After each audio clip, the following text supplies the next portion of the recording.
everybody, happy Sunday. I hope that wherever you are and whatever you are doing, you are having an amazing start to 2025. Happy New Year. This is the first video of 2025 for the chicken and garden updates. I'm going to come clean. I actually filmed this before the end of last year because I wanted to have some time off, and I've officially been off for the last 2 weeks. But today we are talking about the thing that I struggle with more than anything.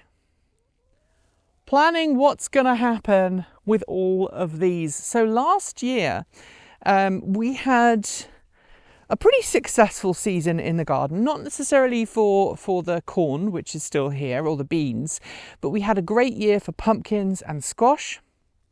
And as you can see, last year we had corn, peas and pumpkins. We had corn, beans and zucchini, corn, beans and zucchini.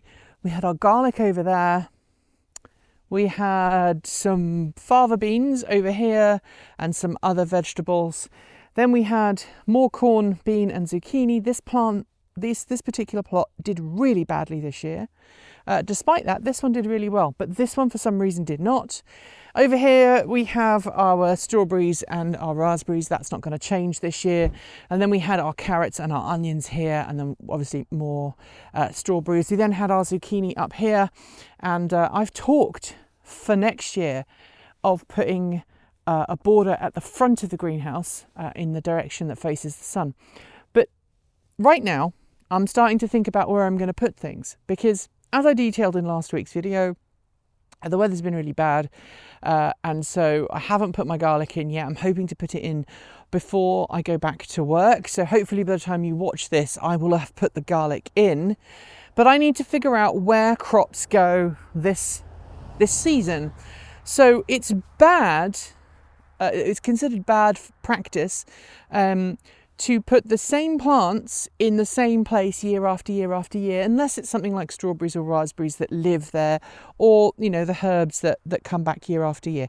They have a slightly different kind of set of rules. But when it comes to a lot of vegetables, my sprouts, my broccoli, all of this stuff, the idea is that you swap from one place to another, and that is so that the soil can recover and that you can enrich the soil with a different profile to what you had previously had. So beans put a lot of nitrates into the soil, and so you can benefit from that the next season by putting things in that consume a lot of those. This season, I think I'm probably going to put my garlic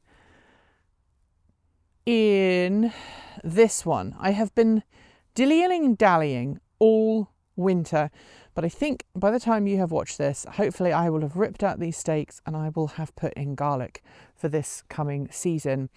This one obviously cannot have beans in it or corn, neither can that one. So I think probably I'm going to put beans and corn over there, beans and corn over there, and beans and corn there. And that will leave me with 1, 2, 3, 4 other places for me to decide what I'm going to do and where I'm going to put it. Now, last year, doing the Three Sisters method, where I put the beans and the corn and the squashes all together, worked incredibly well. And I want to do that again this year. So I'm definitely going to do that again this year.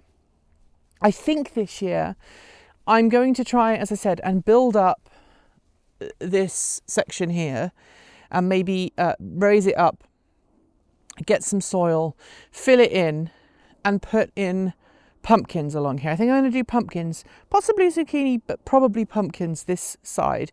I haven't decided what I'm going to put here yet, which is very exciting because I haven't figured that out yet. And then I'm also contemplating bringing the potatoes from way over there where they were and putting them over here in the shade, because potatoes will happily grow in the shade. They will quite happily grow regardless of what's going on, but they don't like getting really super hot.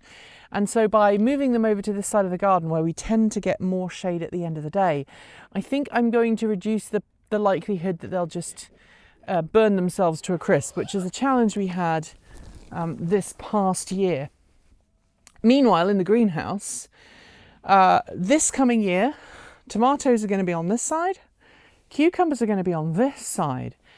But I think I've almost decided that I'm not going to do much in the way of putting in additional, as having as many tomatoes or cucumbers as I did last year. Because last year I had a huge number of tomatoes and cucumbers.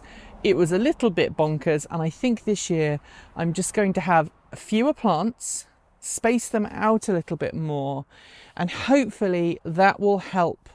It will help the soil, it will help the plants, it will help with watering. And of course, we still have this watering setup from last year, which is incredibly popular. Looks like we have a little bit of corrosion here, but that's fine. It seems to be working just fine. And then when the new season, the new growing season comes, hello spider, we'll be able to enjoy a bit of diversity. Now, I think I'm going to put my peppers in earlier. I'm also going to start off my peppers earlier, and I'm still contemplating bringing a backup battery in here and just temporarily rigging up some solar panels so I can have heating towards the end of March and April, so I can keep the greenhouse a little bit warmer. But by the time we get into April, May, the plants in there have really started to take off and we've really got some serious growth. I know that the cucumbers I grew last year were a complete success and I want to grow them again this year. I was blown away by how many I grew. So again, I'm planning on maybe reducing the number of cucumbers I grow and maybe adding a little bit more diversity. The other thing I really need to do is to work on pruning my apple trees, all of them, because this last year they were a little bit chaotic and I'd like to make them a little bit more organised.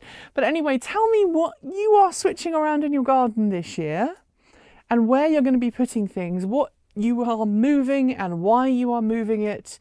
What are you changing? Are you changing your flower garden? Are you changing your vegetable garden? Why are you changing them? And what lessons have you learned from last year? As I said, I hope that you've had an amazing start to 2025, and I will be back next week, hopefully having planted my garlic for the season. Thanks for joining me today, and if you've got thoughts, make sure you leave them in our Discord chat room, on our Patreon page, or you can reach out to us using Mastodon or Blue Sky. Thanks to the amazing list of people scrolling by on your screen right now.